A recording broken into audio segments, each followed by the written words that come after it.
It may be important to great thinkers to examine the world, to explain and despise it.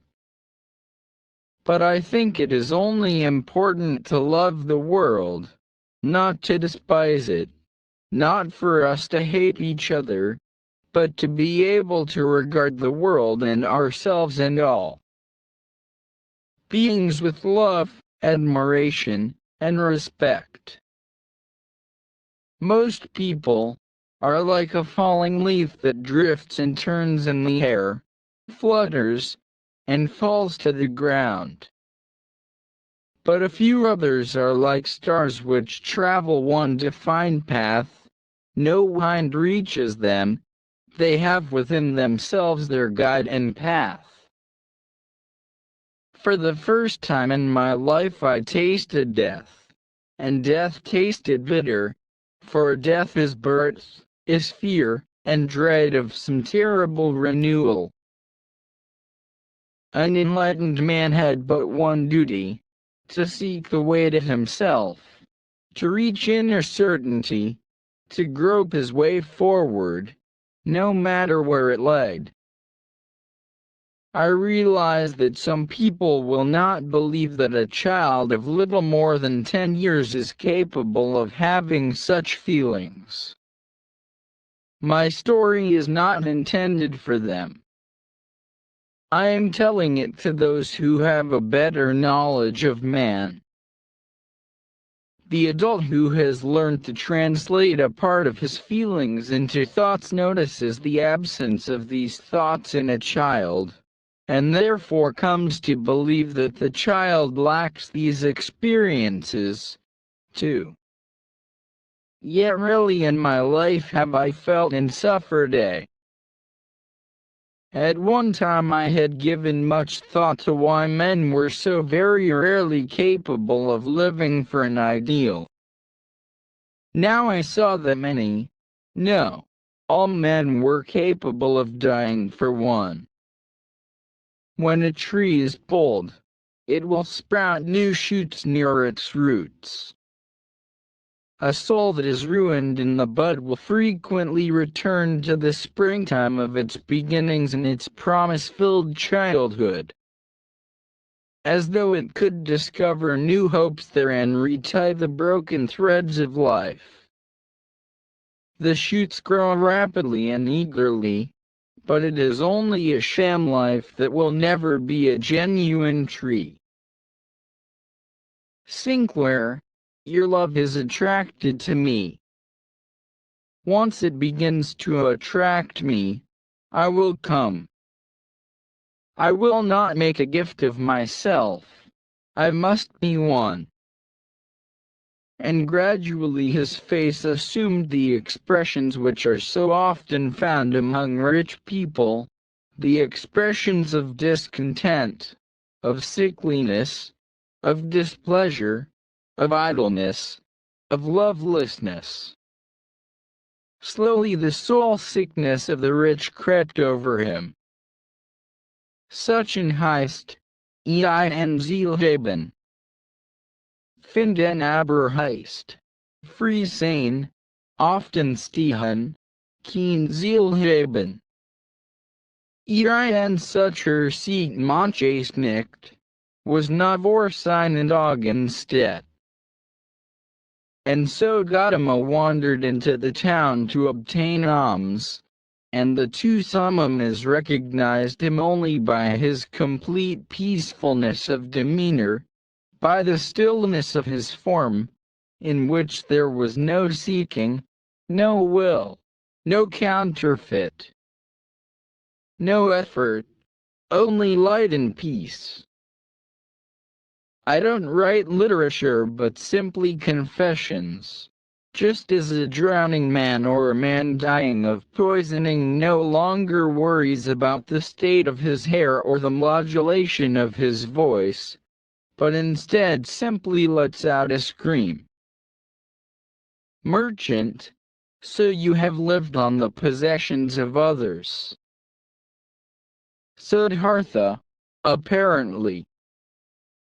The merchant also lives on the possession of others. merchant, well-spoken.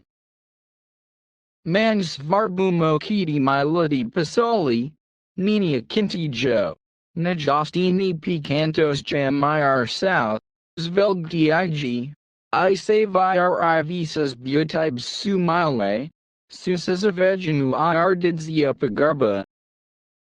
Mile galamidiskalidi, naperti, kati dovando, atrasti gatvij, vedchega josis plestini valima. Puicus joicas, pasitenkinimus, nescos mengimus, sios paconsiamos, Romeos dinos, kai aniis cosmos aniides eogsmas madristis eclicti, kai viscas veen snabs disi arselina ant perstigaluk. Venat, tind upper clausamib, as jos norjau ira sigijo per ilgus metus. Gibuvo salta, otape, vegi buotili, nepaprasti tili ir dideli tarsi saltin nebelird, curiochsikasis vegs. Ir net dinelamingiosn jivnim pasitakos solida valandu ir mazishio lames geliotarps melio ir akmenu. All of this had always existed, and he had not seen it, he had not been with it. Now he was with it, he was part of it. Light and shadow ran through his eyes, stars and moon ran through his heart. I believe that the struggle against death, the unconditional and self-willed determination to live, is the motive power behind the lives and activities of all. One of those people part of whose lives have been lost, pressure of circumstances or some kind of magic power has obliterated a portion of their past. Can't you get into your head, my learned friend, that you've taken a liking to me and feel that I matter because I'm a kind of mirror for you? Because something in me responds to you and understands you? Actually, all human beings ought to be such mirrors for one another, responding and corresponding to each other in this way. But the thing is that cranks like you are oddities. You easily get led astray, bewitched into thinking that you can no longer see or read anything in the eyes of other people, that there is nothing there that concerns you anymore. And when a crank of your sort suddenly discovers a face again that really looks at him, in which he senses something akin to a response and an affinity, it naturally fills him with joy. What we think of as acts of cruelty are in reality nothing of the kind. Someone from the Middle Ages would still find the whole style of our present-day life abhorrent, but cruel, horrifying and barbaric in a quite different way. Every age, every culture, every ethos and tradition has a style of its own, has the varieties of gentleness and harshness, of beauty and cruelty that are appropriate to it. Each age will take certain kinds of suffering for granted, will patiently accept certain wrongs. Human life becomes a real hell of suffering only when two ages, two cultures and religions overlap. Required to live in the Middle Ages, someone from the Greco-Roman period would have died a wretched death by suffocation, just as a savage inevitably would in the midst of our civilization.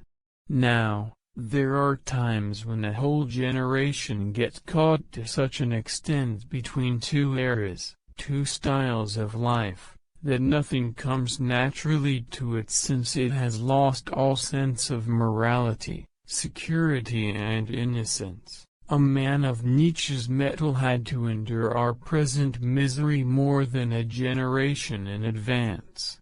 Today, Thousands are enduring what he had to suffer alone and without being understood. It is wrong to say that schoolmasters lack heart and are dried up, soulless pedants. No, by no means. When a child's talent which he has sought to kindle suddenly bursts forth, when the boy puts aside his wooden sword, slingshot, bow and arrow and other childish games, when he begins to forge ahead, when the seriousness of the work begins to transform the roughneck into a delicate, serious and an almost ascetic creature, when his face takes on an intelligent, deeper and more purposeful expression, then a teacher's heart laughs with happiness and pride. It is his duty and responsibility to control the raw energies and desires of his charges and replace them with calmer, more moderate ideals. What would many happy citizens and trustworthy officials have become but unruly, stormy innovators and dreamers of useless dreams, if not for the effort of their schools? In young beings there is something wild, ungovernable, uncultured which first has to be tamed. It is like a dangerous flame that has to be controlled or it will. Natural man is unpredictable, opaque, dangerous, like a torrent cascading out of uncharted mountains. At the start, his soul is a jungle without paths or order. And, like a jungle, it must first be cleared and its growth thwarted. Thus it is the school's task to subdue and control man with force and make him a useful member of society, to kindle those qualities in him whose development will bring him to triumphant completion.